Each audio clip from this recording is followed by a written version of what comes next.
call the meeting to order at 8 minutes after 4. We are absent the chief and the assistant chief, who are both on a call. So we'll take care of as much business as we can until they get here. So how about we start with public comment? Anything from? No, not today. Nothing Yeah. today, okay. Next is approval of the minutes. Can you ask that question afterwards when they come? Because I do have a question for the chief, but. Oh, okay. So we can have public comment. Yes, we can defer to when they come, Thanks. whenever that is. Yeah. Okay. All right, good. Approval of the minutes, you've read the minutes, any I corrections? move that the minutes be approved as written. This is the minutes of November 15th. November 13th. I second that. All in favor, say aye. Aye. Okay. And financial discussion, we can't really even discuss the financial. Call her, couldn't we? Well, but most of this has to do with the chief and what it is. I guess we could call it. Yeah. Do you have a number for her? No, but I wonder if it's on speed dial. It might be, you know. I think it is, because we always punch the wrong button. Yeah.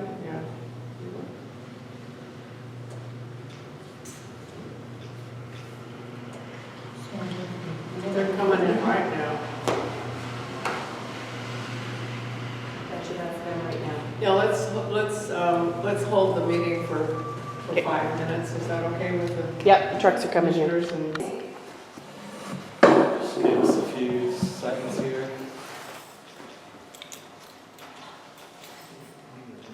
Emergency medical, sorry, it takes precedence. Of course. Oh, really?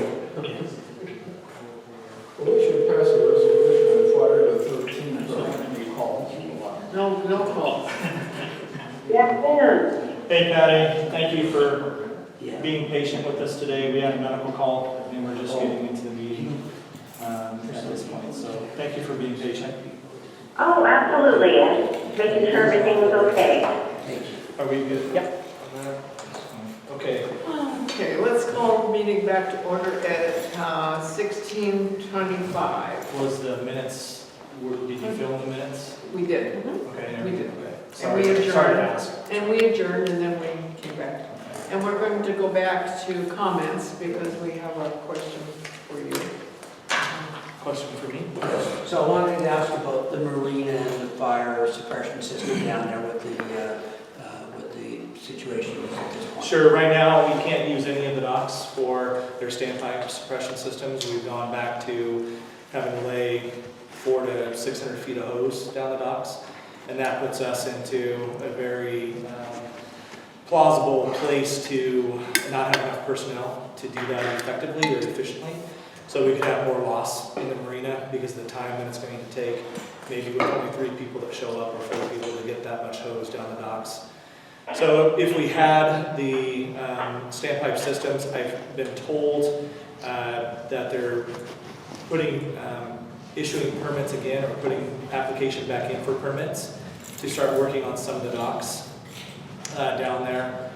And hopefully that is correct. It's like the worst time of the year to be doing that type of stuff because of the weather and freezing conditions. But I don't know if that'll have any completion for this winter or early next year. I have no timeline that I've been given by the marina staff. So is that a fire marshal thing saying, look, this stuff is substandard, you have to replace Yeah, it? so the fire marshal, I don't know if they penalized the marina or if they put them on notice. I believe something has been done through the fire marshal's office, but I don't want to speak out of turn or incorrectly. So the best person would be to contact Anderson or one of the fire marshals down there to see what they're doing with the marina. I know they've had to be re-permitted, so that it goes through the fire marshal's office because all of the, if I'm speaking correctly, all of the permits they had to pull for that had expired. So they have to put that back through. So hopefully I'm speaking correctly. I apologize if I'm not speaking the right jargon here. But my hopes is that they would want to improve, the marina to the degree that at least fire suppression would be capable. Because right now, it's one of our most dangerous times because of the boats being plugged in, heated, older electrical wires, portable heaters inside the boats. And this is where we would get most of our fires, is during this season, or the winter season, just because of the weather. One of the things that I'm going to approach the marine on is revisiting submersible pumps. And the marine would have to purchase those for the fire district. But it would be pumps that could be every third dock. And we could get them down the docks, throw them in the water, start them up, and they could draft water for us. The difficulty and what we would have to watch out for is if there's any fuel in the water. Because we would be drafting up the fuel and putting it back on the boat, which would not be a positive thing. That would only be water purposes. We were hoping that we could use our new truck and have foam, utilizing the foam system on that new truck. Or at least one of our trucks, because we carry Class B and Class A, which one's for flammable, one's for ordinary combustibles. But the submersible or the floating pumps would be the next option to go to the marina, and hopefully I can have that meeting before the end of the year or shortly after to see if they'd be willing to at least purchase us to get us through the time frame that they're trying to repair all the docks. Yeah. Good, thank you. Any other questions? Okay, let's proceed. We've already approved the minutes, so we'll do the financial report. Patty? Yes. The financial report for today, December 11th, we have warrants that total $42,358.33. The total for payroll is $18,170.33.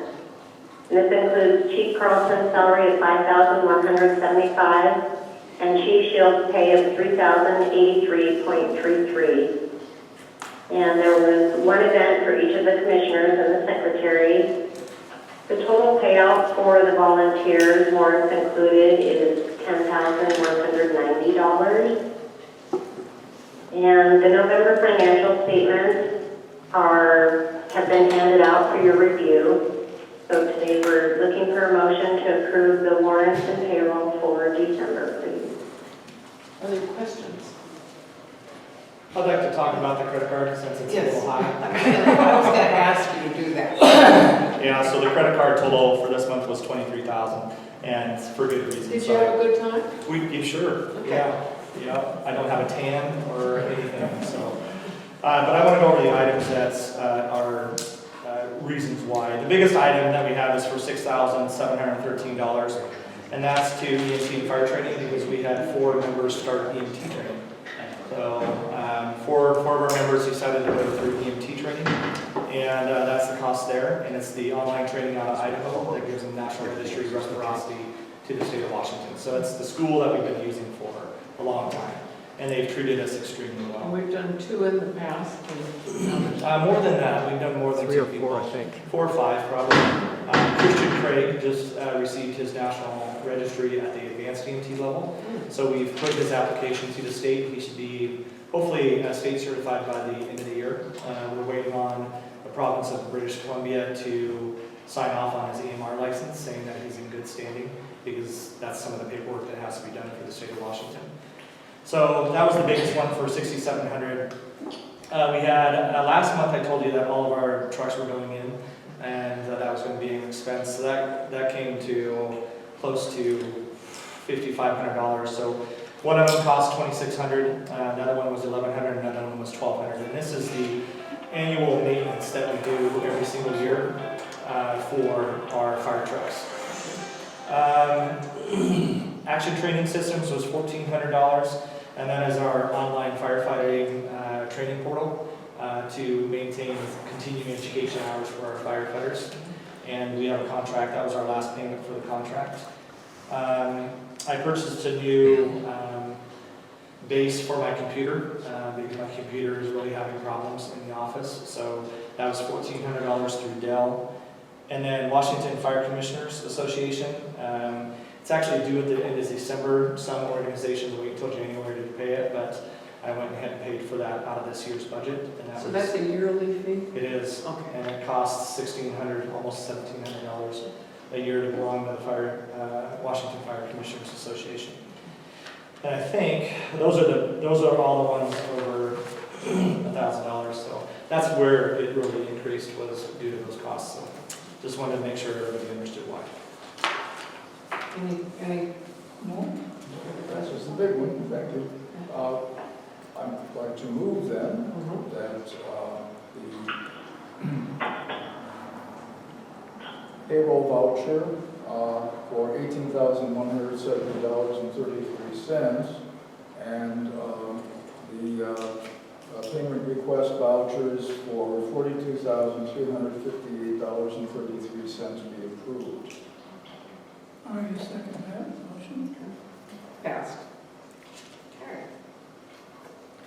All right. We're ready for the, is there anything else from you? I have a couple other items on the agenda. The first one is to void, cancel an old warrant.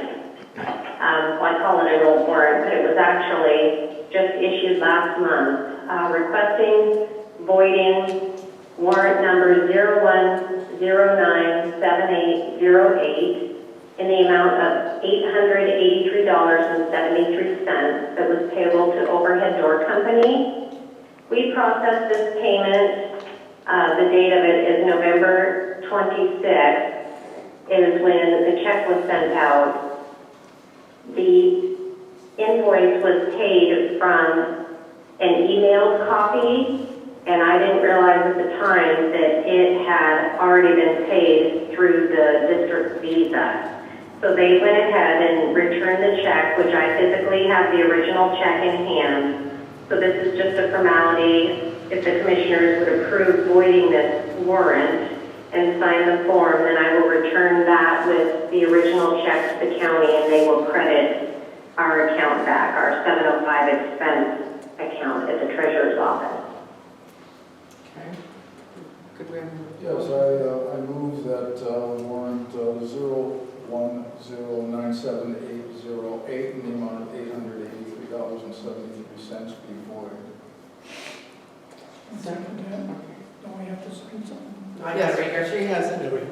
Both of them. So that was an emergency repair for 858's garage door. Right. It somehow it got torqued. It wasn't because we hit it or anything. It just got torqued and fell off the tracks.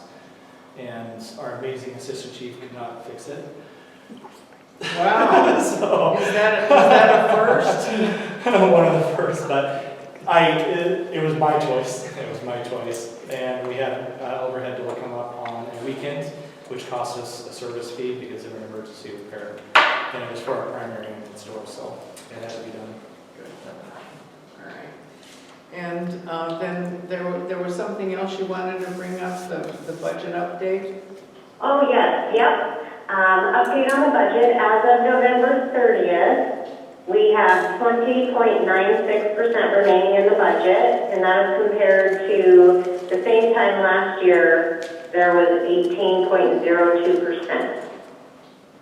And looking over the financials for last month, as of November 30th, we had collected just shy of 95% of this year's tax collection. So we're right on track. Is that a number that we've had in the past? 95? How does that compare, Patty? Do you know, from past years? You know, I would have to pull up last year's financial. Actually, I have it up on my computer. If you can give me one moment here, I can compare that. Let me pull up last year's at the same time.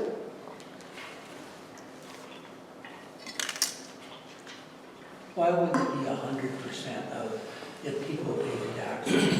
We always have people that don't pay taxes and they go into the next year. So every year we have a rollover of a certain amount of taxes that we get paid from the previous year. And it's additional funds that come into the district that aren't considered part of our budget. The Seabright's short about 200. Yeah, so some people choose not to pay until they go into foreclosure. And then the last day, they walk into the courthouse and they pay the taxes. Okay. So, do you have a number on how much taxes we've accrued from the previous year? Patty, that we're late? Well, let me go back to that. So last year at this time, we had received all but 5.44%. This year it's 5.24. So I mean, it's just right there.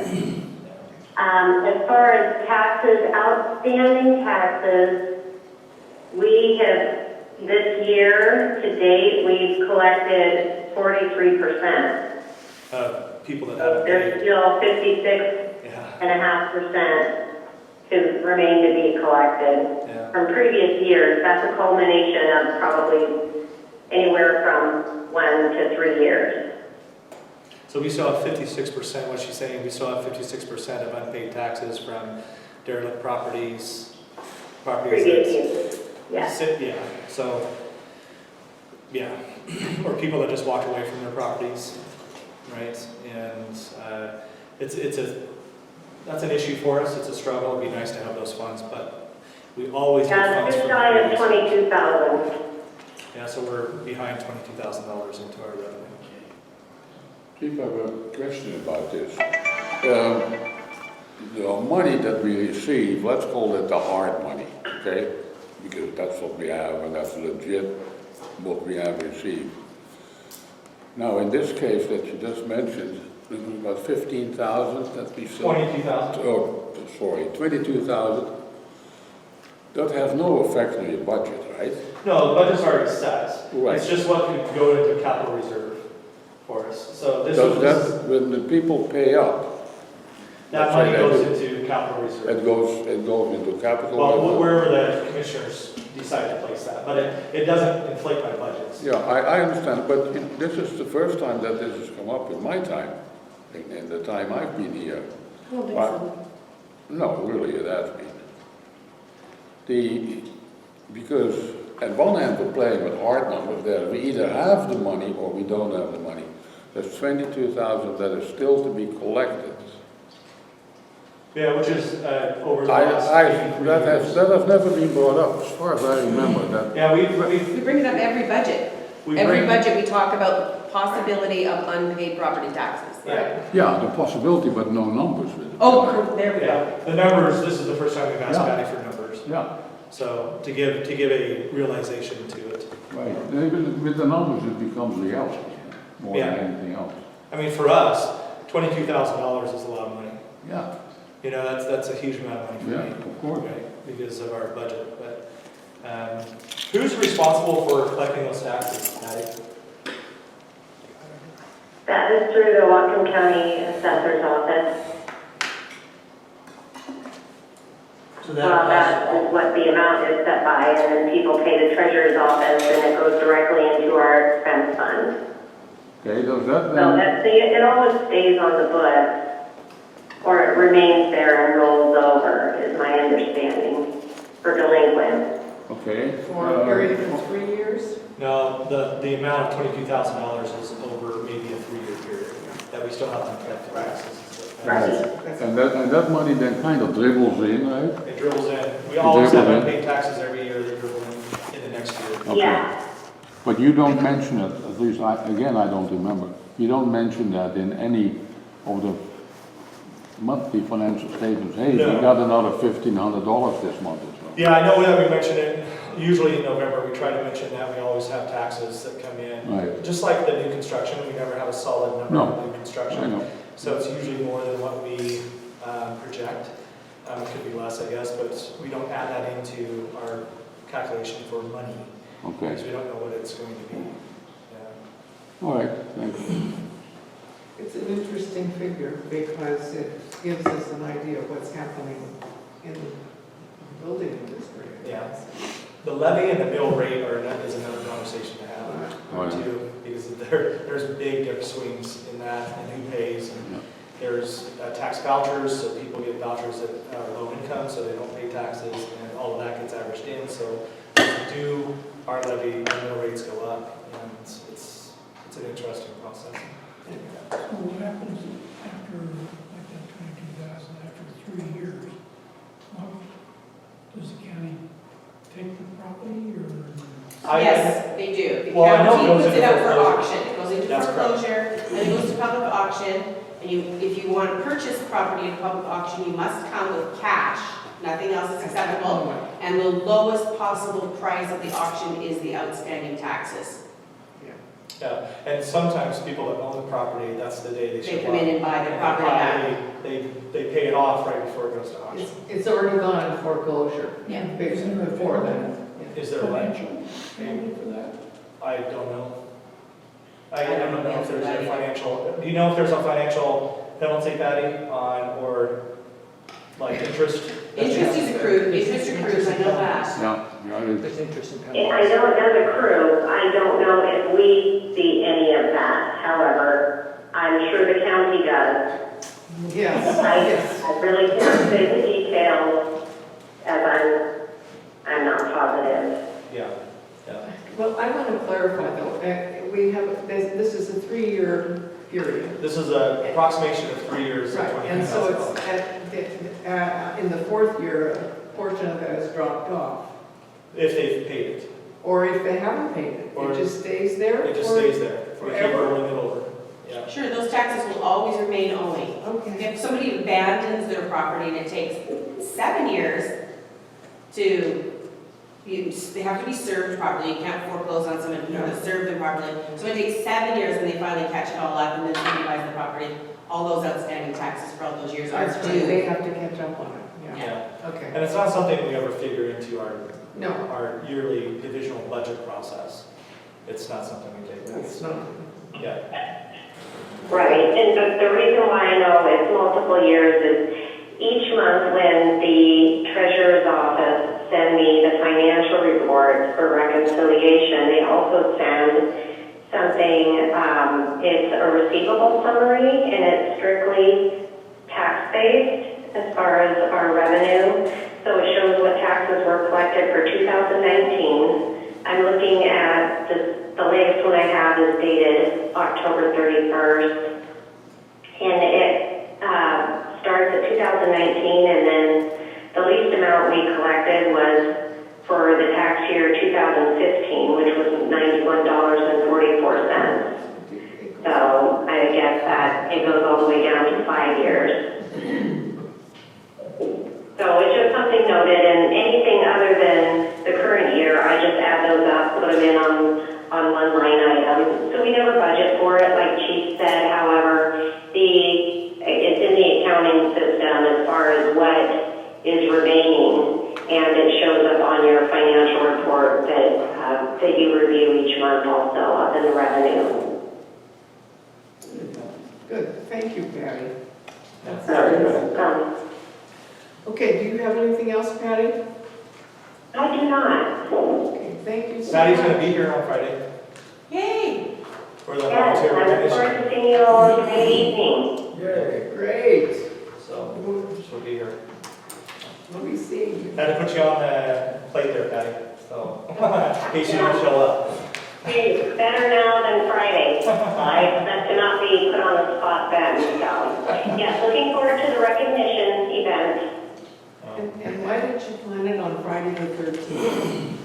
Because I worked the day before, the day after, and it was the only, and it was, I couldn't go next week, so it was out, and ended up.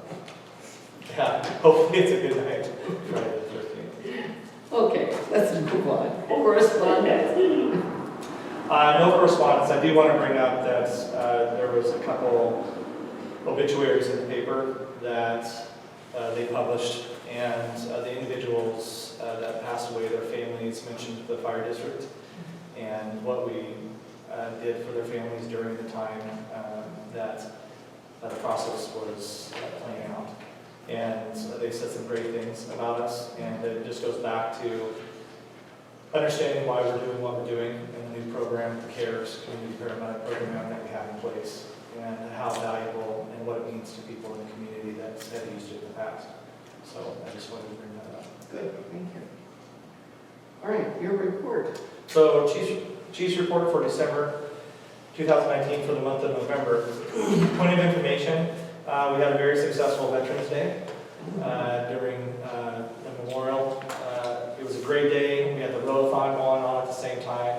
And as far as the last numbers I received, they've raised over $6,000 or more now probably for the Honor House, which is for PTSD and Wounded Warriors Project in the United States. And we have a holiday pancake breakfast coming up on December 21st. The Volunteer Firefighters Charitable Society is hosting that. So if you want to go have some pancakes and sausage, I'm sure, and stuff like that, it's held at the community center. And I'm so sorry, I don't know what time it starts. It's on the flyer. Or meet Santa. And you get to meet Santa.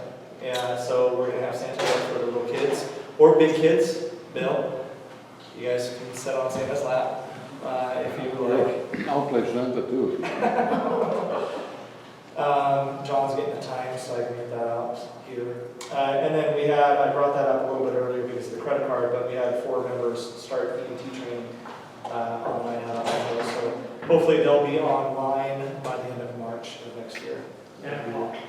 9 o'clock. Santa arrives at 11. Santa arrives at 11 on the 21st at the community center, and the holiday pancake breakfast starts at 9 o'clock on the 21st. Nothing to report on the apparatus, except that they all went in October for their maintenance. And we have 46 members on staff, 30 Canadian, 9 front robbers, 7 county, 5 paramedics, 10 EMTs, of which 5 are advanced, 3 ambassadors, and of that 46 members, we have 37 firefighters. Volunteer hours for the month of November, 3,054. Volunteer payroll of all volunteers were getting paid, 13,457. My chief hours, I had 194 hours in the month of November. Assistant Chief Shields had 146.5, with a total of 354.5 hours.